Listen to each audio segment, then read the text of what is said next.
Hi everyone, thanks for joining us again for the AI Agent Vlog by Microsoft Reactor, and I'm your host Anthony from Toronto, Canada. And today we have a guest, Daniel. Daniel Blackmon from Ontario Analytics in Ontario, California. All right. Oh, Ontario, Ironically, California. right? Yeah. Yeah, so I'm at Toronto, Ontario, Canada. So for like us for this vlog, right? And as many audience don't know, I'm an AI researcher and also building like a startup with the AI agent, and then I have a special interest in managing AI agent. So that's why we want to do this series to retrack logging while AI is changing and as build a change maker like Daniel and myself doing, right? So now let's get to the warm up question. Daniel, first question I ask every audience is, what's your favorite sci-fi movie? My favorite sci-fi movie is The Thing. Even though veers into horror, it's just a classic science fiction horror. John Carpenter. This is very interesting. Now, like I always thought it would be a very everyone would have a typical answer like a Star Wars and then all this, but then for me it's like Matrix and Terminator, right? But Yeah. it's interesting to see like, how everyone has different interest, and I think that give a purpose of this vlog series, right? Because we are like really give everyone a chance to learn this all different view. Now, my favorite question, my selfish question: do you play Minecraft? I don't play Minecraft. My daughter plays Minecraft. I don't. Same here. I got influenced by her. I knew Minecraft for a while, but I didn't play until she started to play, and then I fell in love with it. But anyway, so let's get started. So Daniel, first big question. So what are you and your company are doing with AI agent, and why is it special? Uh, our first product and our only product right now is called OBDAI, and it basically blends a vehicle scan tool with an AI agent, and the hope is that it will help users, make sense of the diagnostic data that comes from these sort of scan tools, which normally is just very technical numbers, sensor readings, and the AI give it context, make predictions, give you the steps to repair your car. So hopefully it helps people understand issues with their car, if their car is running fine, and whatever else I can think to blend it with. So what would you say is the most special thing that what's the key role AI agent plays in this solution? Yeah, the most special thing is the ability to synthesize real-time data. So there's a lot of different. I use AI a lot at work, and the beauty of this is that it gets analog data from a vehicle, because your vehicle has so many different sensors in it: temperature, pressure, and more that are not standard, that are manufacturer specific, unique to the manufacturer. And so it has it allows the AI to see the world around you, see a world around you, where you're going, how long you've been driving, in a unique way, and synthesize all that data, and then you can ask questions of it.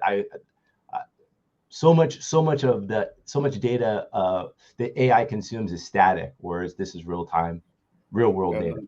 no, I love it. I still remember. I'm big fan. I mean, as I learned in the hard way, I asked this question, but it's what you have is a mechanic agent, on demand, like a 24/7. Because I sometimes even we go to mechanic shop, all this we don't know a lot of things, and this is like really answer you a lot of question, and really it can save a lot, help a lot of people. I think this definitely one thing would be making a huge impact.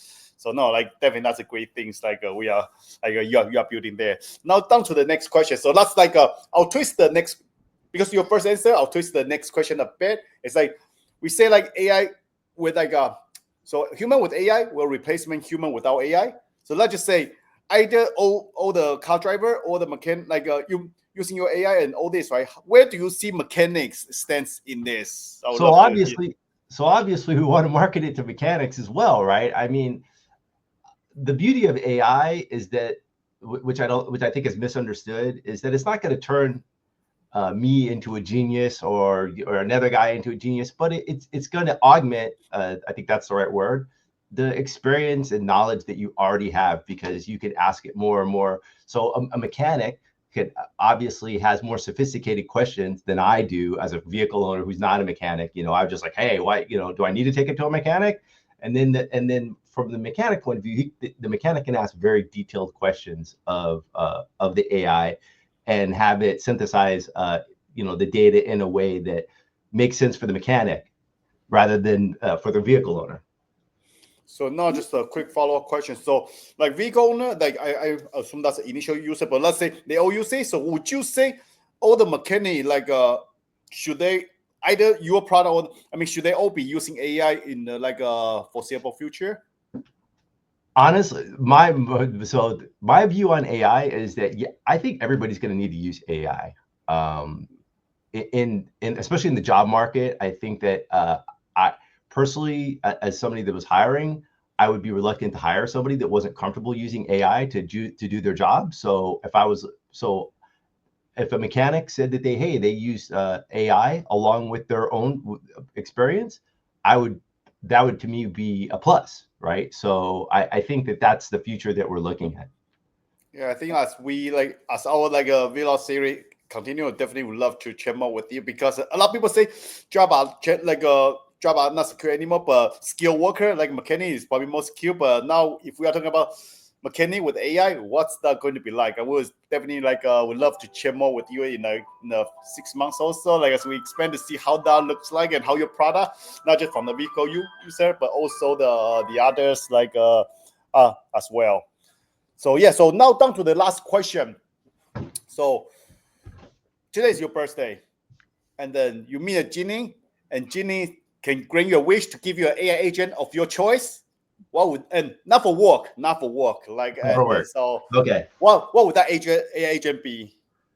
I was thinking about this question. My mother's aging, and she's not comfortable with technology. She doesn't have like even Alexa, something like that simple. I wish that I would wish that there was, and also my father's dead.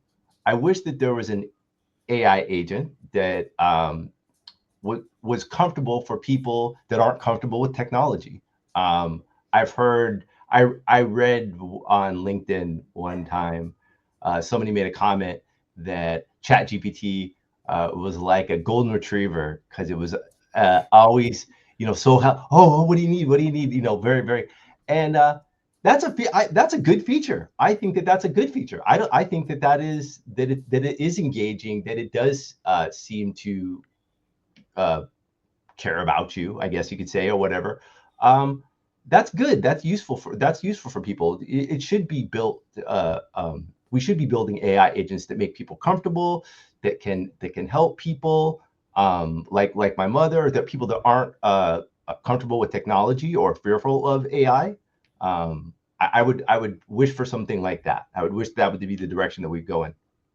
Thank you. And then that definitely validate again, AI and AI agent, especially, it's really get into our daily life, not just, and then for entrepreneur like you and all other people, it's like we are making change to achieve that. But anyway, so thank you everyone for joining us. And if you would like to learn more about what Daniel's doing, check out the description, and then we'll see you at another episode again. Thank you everyone, and thank you, Daniel. Okay, bye-bye. Bye.